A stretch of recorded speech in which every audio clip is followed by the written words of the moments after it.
Olá, eu sou o Vitor, tenho 30 anos, eu sou nascido e criado em Ipatinga e hoje resido em Contagem, Minas Gerais. Eu venho de uma família do interior de Minas, de uma cidade chamada Dores de Guanhães.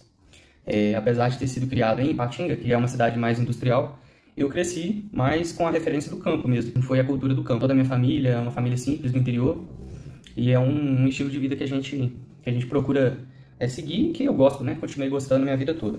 Eu estudei aí em Ipatinga a vida toda e me formei em administração. Sou formado em administração de empresas. Trabalhei 12 anos numa empresa, numa distribuidora de medicamentos. Comecei lá como estoquista e foi crescendo aos pouquinhos. Nesses 12 anos eu passei por várias áreas dentro da empresa. Na logística em si, eu passei em todas as funções, até chegar à parte de gerência da logística. Fiquei 3 anos gerenciando a equipe da logística. Depois eu assumi um desafio na parte comercial da empresa, no setor de compras, negociações mesmo com fornecedores, com clientes. E aí foi quando surgiu um probleminha, né, que eu passei, que eu tive que enfrentar, foi o tratamento da leucemia. Então, aos 22 anos, quando eu estava já para formar na faculdade, inclusive, o diagnóstico foi dia 13 de julho de 2017. Eu tinha feito uma cirurgia de amígdalas, para retirar as amígdalas, e a cirurgia, foi bem sucedida. Depois no processo de recuperação, eu estava me sentindo muito cansado, sudorese noturna muito fora do normal, apesar de Patinga ser muito quente. Então eu procurei o médico, procurei ajuda, né? Quis entender melhor o que podia estar acontecendo comigo. E aí o médico que fez a cirurgia me encaminhou para um outro médico especialista.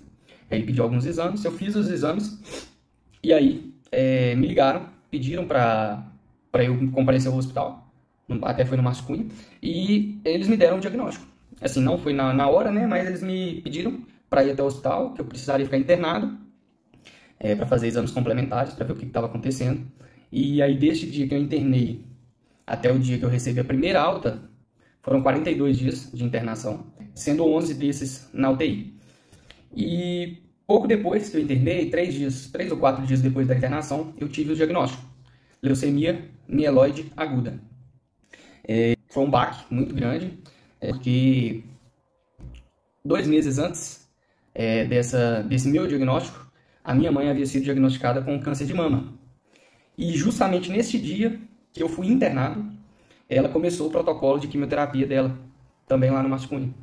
Então, no mesmo dia ela começou o tratamento dela e eu recebi o meu diagnóstico.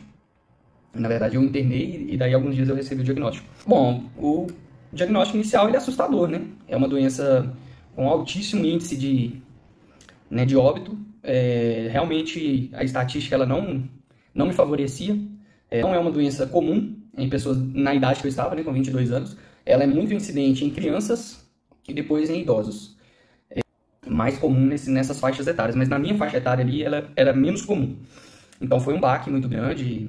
A família, né, já estava frágil em função do tratamento da minha mãe, e aí há pouco veio o meu diagnóstico.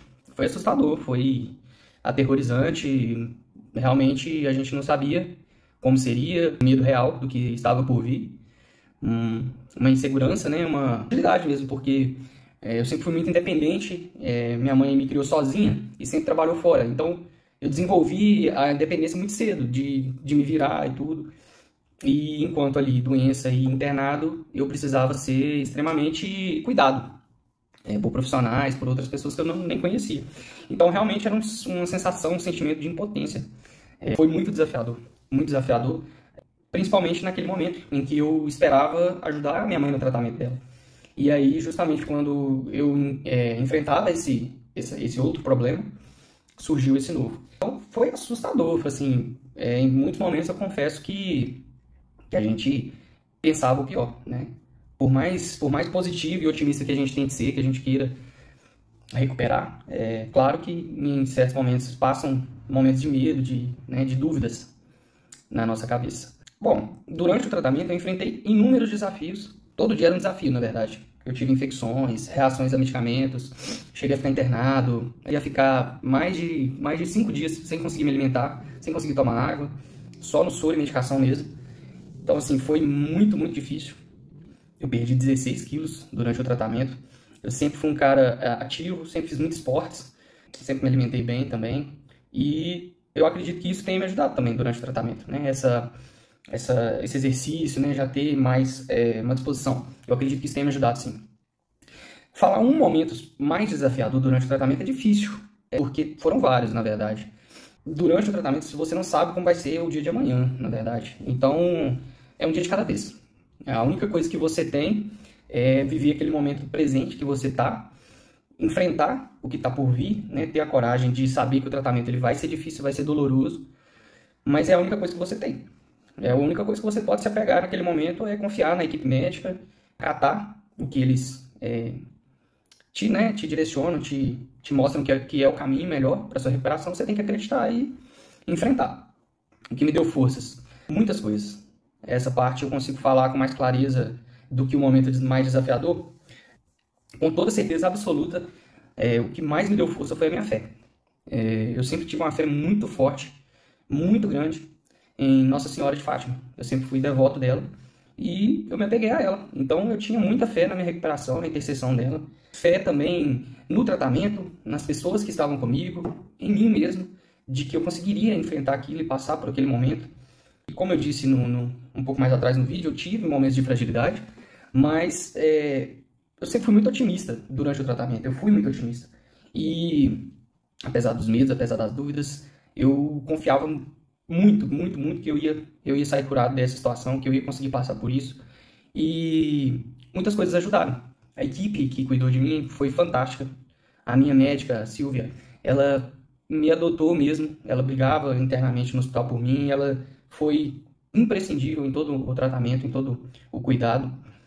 A minha família, que foi fantástica, apesar de ter sido, assim, minha mãe e eu só, mas eu tenho muitos primos, muitos tios, amigos mesmo, e foi incrível a mobilização deles para me ajudar.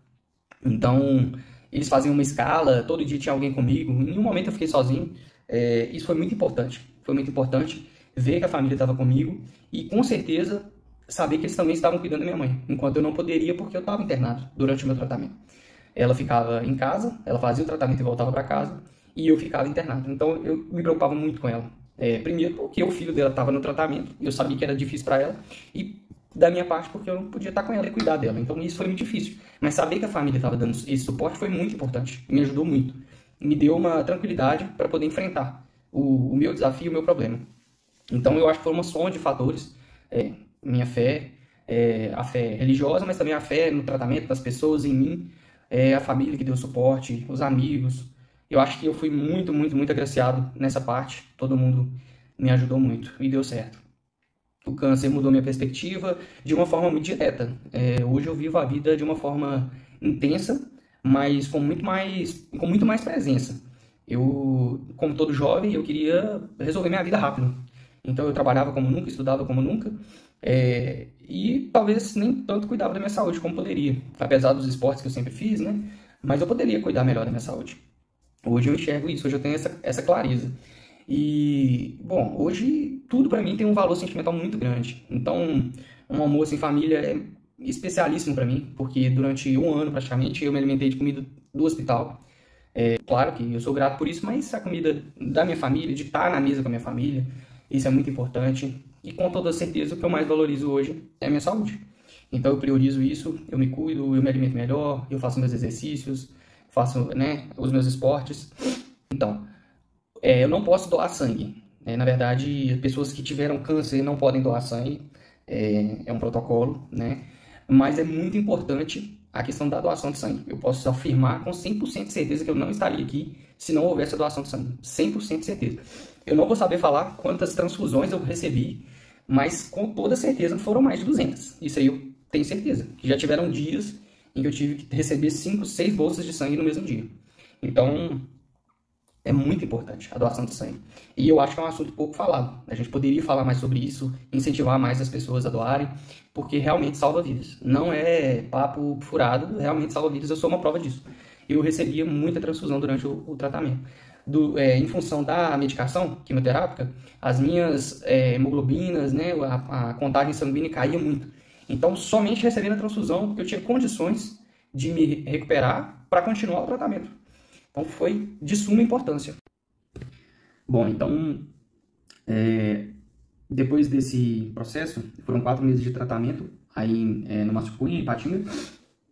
Nesses 4 meses eu fiquei quase 90 dias internado, com 3 ciclos de quimioterapia. Então, eu fiquei 42 dias, depois do intervalo, aí fiquei mais uns 23 dias, mais intervalo, e mais uns 22 dias de novo, né? E depois eu estava já curado, mas com uma ressalva. Eu não saberia se essa doença poderia voltar um dia. Então, a minha médica, já quando eu iniciei o tratamento, ela colocou meu nome na lista de espera de transplante de medula. E, graças a Deus, eu fui agraciado com um doador 100% compatível. Foi um alívio enorme, apesar do dilema, porque eu já estava curado, a medicina já me considerava curado, eu estava 100%, e para fazer o transplante de medula eu precisaria passar por um processo de quimioterapia de novo. Então não foi uma decisão fácil de se tomar, porque eu já queria voltar a viver o quanto antes, apesar do meu tratamento ser considerado relativamente rápido em comparação aos demais. Eram 4 meses ali em função de uma doença, 90 dias internado direto no hospital, afastado do mundo e jovem. Eu ainda me considero um jovem, 30 anos, mas com 22 a gente está no auge, né? Assim, querendo produzir, eu estava próximo de formar, indo muito bem no trabalho. Essa era a minha visão na época. E aí eu tive que tomar a decisão de vir fazer o transplante. E para fazer o transplante eu precisaria vir a Belo Horizonte. Eu fiz o transplante de medula na Santa Casa, com outra equipe fantástica também, espetacular, todos que me ajudaram. Eu fui muito bem recebido, muito bem cuidado. Eu só tenho a agradecer a todos os profissionais que passaram, todos os médicos, principalmente os enfermeiros também, que são quem estão ali no dia a dia com a gente mesmo, enfrentam os maiores desafios ali com a gente. E aí eu tive que tomar a decisão de vir fazer o transplante. E por que eu tomei a decisão? A estatística hoje são, a cada 100 mil pessoas que precisam de um transplante, uma pessoa consegue um doador 100% compatível. Então, é uma estatística cruel. Você imagina que você está no tratamento contra o câncer, você está numa dificuldade enorme, tem uma solução, que é o transplante de medula, mas você não tem um doador 100% compatível com você. E, apesar do que as pessoas acreditam, pai e mãe não são 100% compatíveis nunca.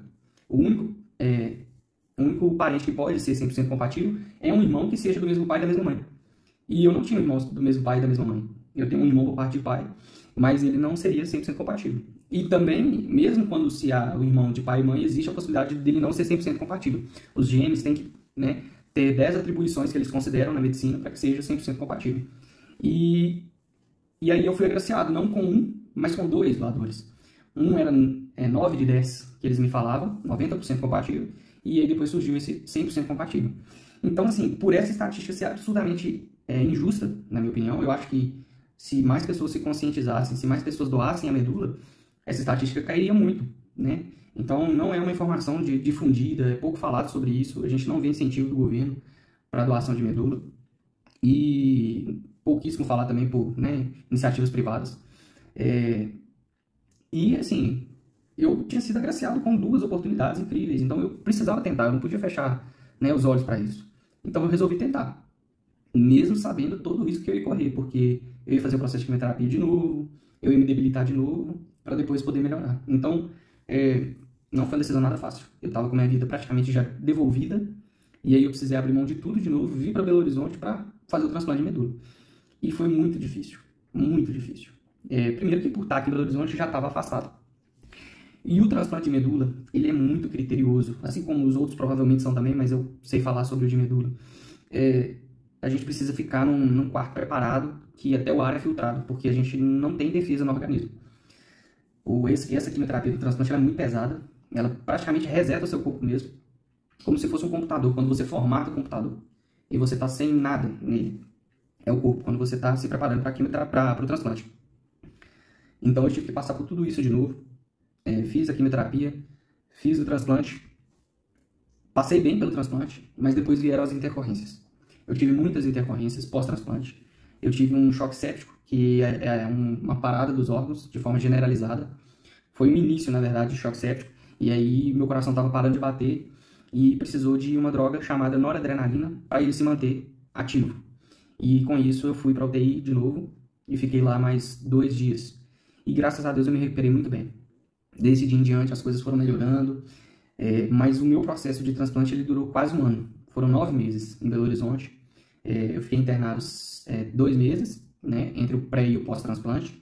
Depois eu fui para casa, aqui em BH, né, e aí as dificuldades, porque fora da minha cidade, fora da minha casa, a gente teve que arrumar uma casa. Aí vieram alguns familiares para me ajudar. Graças a Deus eu tive esse suporte, mas nem todas as pessoas têm. Então, existem casas de apoio, mas é ainda muito aquém do que precisaria, né, para a quantidade de pessoas que passam por isso. Então, até nisso eu fui abençoado, eu fui agraciado de ter mesmo esse suporte, ter essa estrutura para conseguir me recuperar. E aí, bom, aí depois disso, continuaram as infusões de sangue, né, as bolsas, as doações de sangue que eu tinha que receber para me recuperar. E fui aos pouquinhos melhorando, tive outras intercorrências, muitas dores, inúmeros problemas incontáveis, episódios, medicação, várias. Hoje eu nem gosto de tomar remédio, eu evito ao máximo, porque eu tomei muito remédio, muito remédio. Eram antibióticos, né, além dos quimioterápicos, era anti-inflamatório, antiviral, nossa, muita coisa. Então, eu tive realmente um desafio muito grande na minha vida, foi muito difícil. É um episódio duro, mas de um aprendizado enorme, porque realmente ensina a gente a valorizar o que realmente importa na vida. A gente vive num mundo muito consumista, e eu sou um rapaz que quero, né, prosperar, crescer, evoluir, como todos, né, os jovens querem também. Mas a gente precisa também saber o que de fato é importante. Então, a nossa saúde em primeiro lugar, a nossa família, que é fundamental, e no momento de dificuldade, pode ter certeza que são eles que vão ajudar, porque na hora da dificuldade, aqueles que são os amigos somem. Várias pessoas que se diziam meus amigos, nenhuma ligação, nenhuma mensagem, nem nada. E realmente, quem segurou a barra foram os meus familiares, né? Então, a lição que eu posso passar dessa experiência é que ainda é muito difícil, apesar dos avanços da medicina, ainda é muito difícil. E os aprendizados mesmo do que realmente importa. Então, hoje eu valorizo muito um prato de comida simples, que às vezes no dia a dia a gente, né, na correria, a gente não valoriza, a gente come rapidinho, já quer voltar a trabalhar, quer voltar a estudar, tem que fazer isso, tem que fazer aquilo, e a gente não para nem para apreciar aquilo ali. Ou tá com a pessoa que você gosta, ou um esporte que você gosta de fazer, ou estudar sobre alguma coisa, ou ler um livro, ou ver um filme, que seja. Mas parece que a gente está vivendo muito acelerado. E eu, graças a Deus, eu consigo separar as coisas. Eu realmente, eu faço bastante coisa, eu tenho bastante atividades, mas eu valorizo cada detalhe. E é mesmo cada detalhe. E às vezes parece clichê. Pessoas que passaram pelo que eu passei, a maioria delas fala, né, parecido com o que eu tô falando agora. E aí fica parecendo clichê, parece que a gente é um discurso. Mas não é. É real. A gente não tem nenhuma garantia de que a gente vai ter o dia de amanhã. E nunca acontece pra gente, até que acontece. Eu era um rapaz saudável, atleta, treinava, corria, malhava, lutava karatê e tive uma doença gravíssima. Minha mãe teve antes de mim. Então, realmente, é um baque. E pode acontecer com qualquer um. A medicina ainda não explica as origens do câncer, as causas reais do câncer. Existem fatores genéticos, mas existem fatores também do ambiente. Então, eles não conseguem ainda precisar o que leva ao câncer. Então, mas beleza, você cuidava da sua saúde mesmo assim teve. Olha, mas eu posso garantir que, com toda certeza, por eu cuidar da minha saúde antes, para mim foi menos difícil do que para muitas pessoas. Porque apesar de estar numa situação muito difícil, eu olhava para o lado e via pessoas muito piores do que eu estava. E aí, isso também, de uma certa forma, me incentivava, porque, poxa, eu vou reclamar, mas o cara ali do lado perdeu os movimentos da perna, depois da quimioterapia, depois do tratamento. E eu, graças a Deus, ainda estou, né, apesar do tratamento, eu ainda estou 100% saudável. Então, esse tipo de pensamento otimista que eu passei a ter ainda mais, eu sempre fui otimista, mas melhorou muito. É isso, a experiência que eu tive, né, a maior lição foi essa, de valorizar as pequenas coisas que realmente importam. Então, abraça os seus pais mesmo. Eu perdi minha mãe pelo câncer e faz muita falta. E a gente não sabe o dia de amanhã, a gente não sabe. Então aproveita cada detalhe. Tudo mesmo você aproveita no mínimo detalhes, os avós, os pais, a família, que é o que a gente tem de mais importante. É a saúde, a família e os amigos de verdade. E depois eu fui me recuperando, voltei minha vida, voltei a trabalhar. Me mudei de fato para Belo Horizonte, né, pela empresa mesmo, pela mesma empresa que eu trabalhei. Aí eu vim para cá na parte de vendas. E fui crescendo também ainda na empresa. E aí fui, né, voltando aos poucos aos esportes, aí voltei muito forte para a corrida. Já no segundo ano depois do fim do tratamento do transplante, eu corri minha primeira corrida de rua. Eu fiz a Volta Internacional da Pampulha, que são 18 quilômetros. E não comecei com 18, eu comecei com 3. E eu não conseguia nem correr os 3, que eu quase morria de tanto falta de fôlego. Os músculos flácidos, porque eu fiquei muito tempo deitado, né, durante o tratamento. E fui evoluindo devagarzinho. 3, 4, 5, 10, aí fui devagarzinho. Fiquei correndo 10 muito tempo. E aí fui aos pouquinhos. As pessoas veem aquela foto bonita que a gente posta lá na internet, no Instagram, na linha de chegada, mas elas não querem ver o processo. Ninguém sabe o que eu passei para chegar até onde eu estou agora.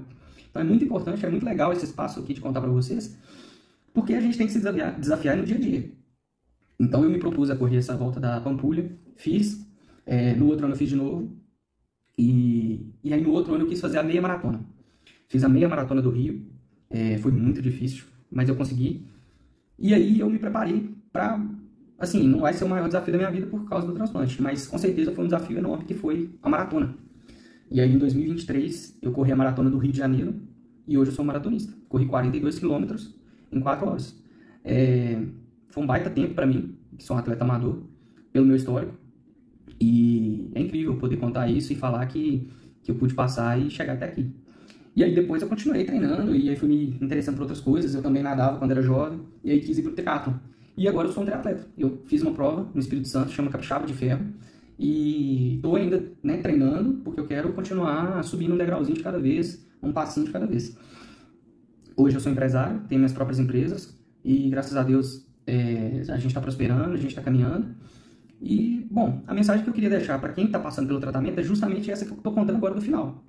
Apesar de tudo isso que eu contei aqui para vocês, hoje fazem já 7 anos do transplante, que foi em janeiro de 2018.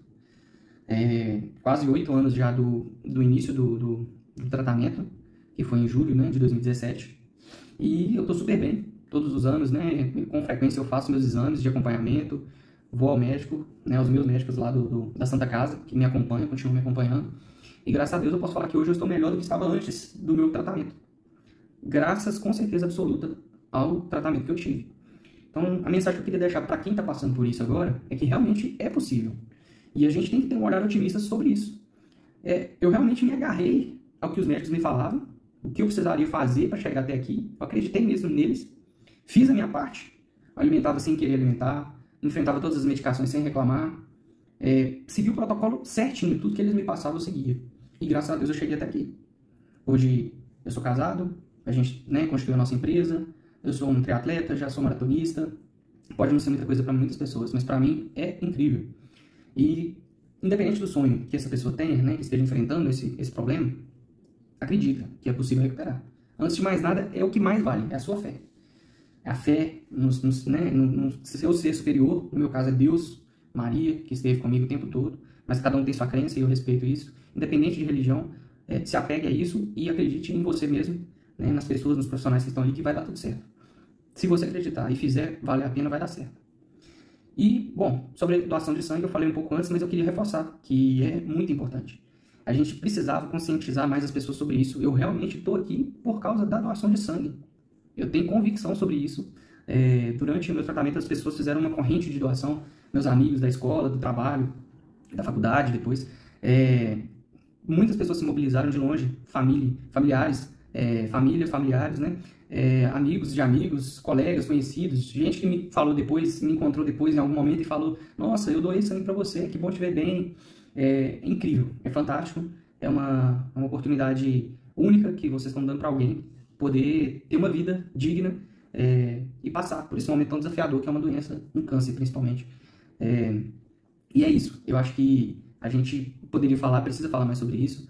É muito legal esse espaço aqui que vocês estão dando. E sempre que vocês puderem, que estão saudáveis, façam a parte de vocês. Vai lá e doa, junta uma galera, faz a doação, que com certeza vocês vão estar ajudando alguém. Tá bom? Esse é um pouquinho da minha história. Muito obrigado.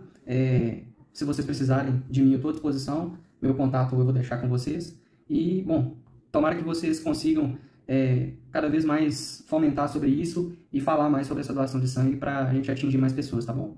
Muito obrigado. Fala, Vitinho, aqui é o Henrique. Tô aqui para te dar muita força aí, viu? Nessa caminhada, nessa jornada sua. que Deus possa estar te abençoando, te protegendo de todo mal. Força nessa luta aí, viu? Confie em Deus, que Ele é grande e Ele há de estar com você nesses momentos, tá bom? Estou aqui em oração, na torcida, e te desejo muita força aí, tá? Grande abraço. Valeu, grande.